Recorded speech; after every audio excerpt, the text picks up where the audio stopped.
Satu truk pasir. Cerpen karya M.H. Ainun Najib. Hidup ini haruslah penuh gengsi, sebab pada gengsilah terletak harga diri. Apa gerangan yang bisa dihadirkan oleh seseorang di tengah teman-teman, para tetangga dan relasi-relasi? Siapapun di dunia ini pasti membenarkan hal ini. Kalau tidak, maaf, tak usahlah kenal sama Gondo Laksono. Dan dalam hidup ini janganlah sekali-kali menyebut namanya. Gondo dengan istri dan 4 putra-putrinya memang hanya seorang sopir truk. Tapi gengsi sama sekali tak ditentukan oleh tinggi rendahnya tingkat profesi seseorang, melainkan tergantung kemampuannya menghadirkan diri, memberi kesan dan mengolah arti profesinya itu bagi penampilan harga dirinya. Jika tidak demikian, Gondo bukanlah Gondo. Yang penting seseorang itu jangan sampai bodoh dalam meletakkan diri. Semua orang tahu, tidak mungkinlah Gondo Laksono bisa sedemikian terhormat jika tidak karena kepintaran semacam itu. Demikian, maka ditetapkanlah keputusan itu. Dengan tekad yang bulat dan dada berdegam-degam, Gondo menghasilkan sisa es spritz. Kemudian berkata kepada ibu warung langganannya, "Tambah jeroan ayam itu 3, emping 5, dan gudang garam sebungkus. Catat saja di buku bon." Ibu warung itu melengos, tapi kemudian hanya bisa menarik nafas panjang. Utang Pak Gondo sudah hampir mencapai 30.000 dan belum ada tanda-tanda akan melunasi. Order angkutan truk akhir-akhir ini memang seret, tapi kewajiban membayar jika orang membeli tak ada hubungannya dengan order truk. Gondo beranjak tanpa peduli keluar warung. Segera dipanggilnya Suhar, kernetnya. "Iya, Pak," jawab sang kernet. Loncat bangun ia dari kantuknya di bangku panjang sambil di samping warung. "Kita ke Code sekarang." "Ada angkutan?" "Tidak, kita beli pasir." "Pasir?" "Iya, kenapa?" Wah, Pak Gondo nampak kesal dan suram. Suhar tidak cukup bodoh untuk tak menangkap suasana itu. Maka ia diam dan segera menyiapkan truknya. Seharian mereka terkatung-katung di warung itu. Order amat sepi. Sopir-sopir itu bersedih sepanjang hari, menutupinya dengan sendau guro kosong atau menguap-nguap saja seperti tubuh truknya yang menganga disiram terik. Dari sekitar 15 truk, hari ini hanya 2 yang dapat rezeki. Jancuk betul juragan-juragan itu. "Pasir untuk siapa, Pak?" tanya Suhar ketika truk mulai digas keras-keras oleh Pak Gondo. Sang sopir ini ternyata makin perang oleh pertanyaan itu. "Untuk siapa?" ia ganti bertanya dengan nada sesak. "Ya untuk saya, memangnya untuk mbahmu?" Suhar terkatup. Matanya dilempar jauh-jauh ke depan sambil satu tangannya menepuk-nepuk dadanya. "Alangkah pandirnya aku," pikirnya. Dan tak sepatah pun mulutnya mengeluarkan kata-kata sesudah itu. Ia ikut Pak Gondonya saja dengan bengong. "Kenapa pula ini orang?" gumamnya dalam hati. Terkadang diliriknya muka Pak Gondo yang mendung, mulutnya yang lebih banyak mingkem, dan ini agak berbeda dengan biasanya. Kemudian muka berminyaknya yang tak diusap, serta topinya yang dipakai terbalik.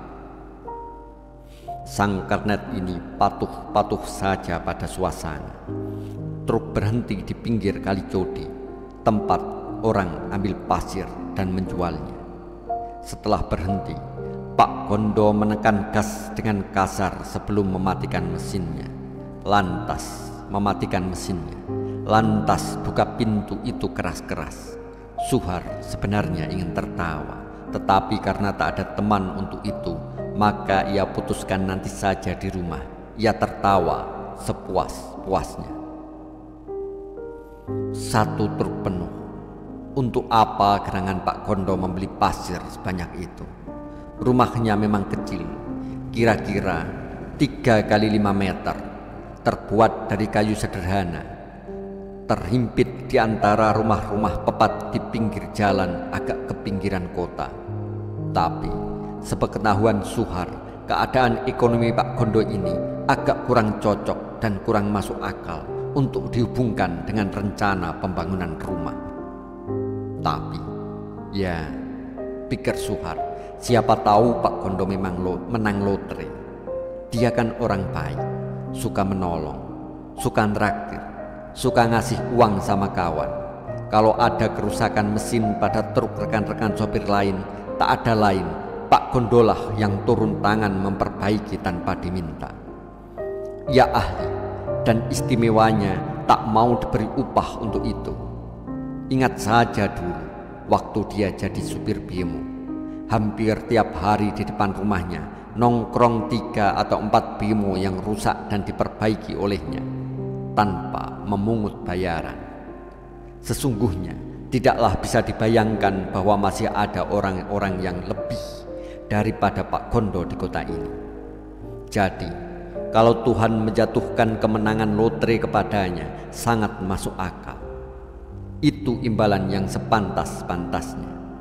Bayangkan saja, ketika dia sibuk memperbaiki kerusakan truk atau bemo rekan-rekannya, dia tidak memperdulikan bagaimana keuangannya sendiri. Padahal anaknya 4. Alhasil wajarlah kalau Tuhan turun tangan menolongnya. Ayo Har. Suhar terkejut. Segera ia naik dan tak bertanya hendak kemana sekarang. Pak Gondo mengendalikan truk lebih cepat dari biasanya.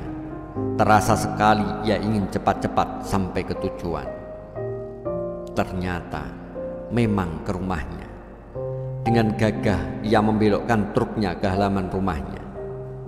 Ya, sebenarnya bukan halaman, hanya jarak beberapa meter antara bagian depan rumah dengan jalan besar. Semua tetangga menyaksikan kegagahan truk itu. Istrinya sambil menyusui putranya yang terkecil berdiri menyambut kedatangan suaminya.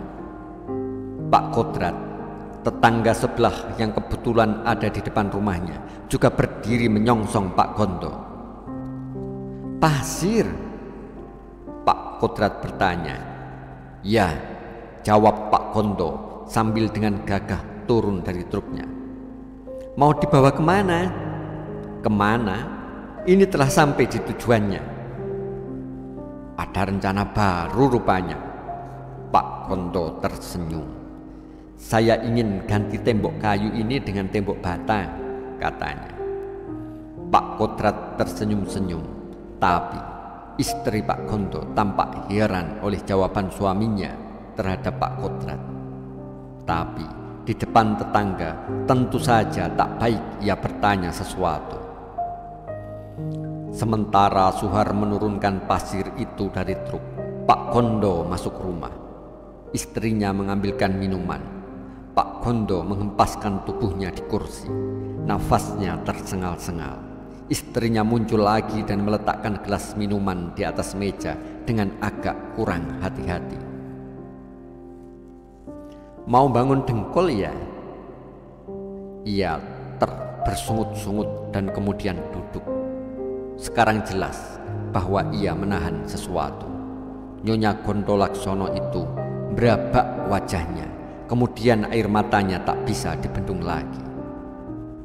Gondo meminum tehnya seteguk, kemudian ia meneruskan nafasnya yang berat. Dapat order tadi Pak? Gondo tak menjawab. Saya sudah menduga, kata istrinya lagi sambil setengah terisak. Pasir itu kau beli dengan sebagian besar sisa uang kita yang kau bawa tadi. Tapi pasir ini mimpimu yang tak bisa kau pahami lagi. Kenapa?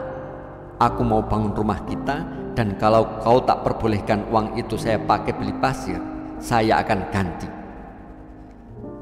Ganti dengan gundulmu apa? Nyonya Kondo meledak.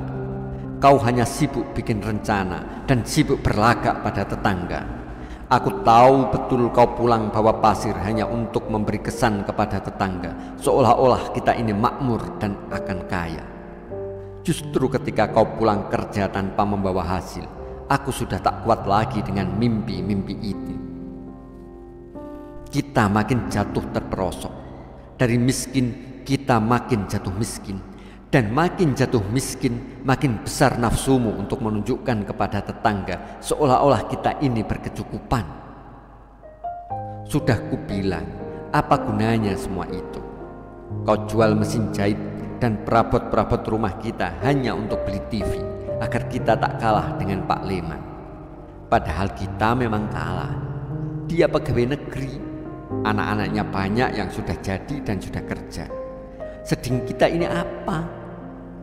Kau suruh bemo-bemo rusak itu kemari untuk kau perbaiki secara gratis, hanya untuk menunjukkan bahwa cuma kaulah montir ahli di antara kawan-kawan, dan hanya untuk menipu tetangga-tetanggamu seolah-olah kita ini gagah kaya karena penuh bemo-bemo di depan rumah kita. Dulu kusarankan kau kerja harian saja dengan truk itu, karena gajinya pasti, meskipun cuma sedikit.